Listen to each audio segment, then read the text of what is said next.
In this video, I'll show you how to turn off repost on Instagram. And if you find this video helpful, please do not forget to like and subscribe. Now, the first thing I'd like you to do is launch up your Instagram application.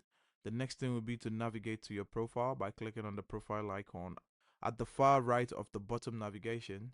Now, once you're here, what we're going to do is we're going to click on the hamburger at the far right of the top navigation. Click on it. It's going to take you to settings and activity.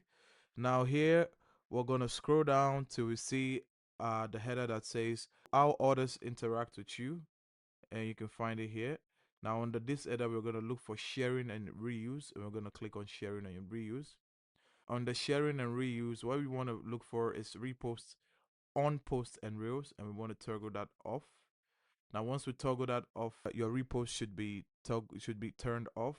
Now, that's how to turn off repost on Instagram. And if you find this video helpful, please do not forget to like and subscribe. And I'll see you in the next one.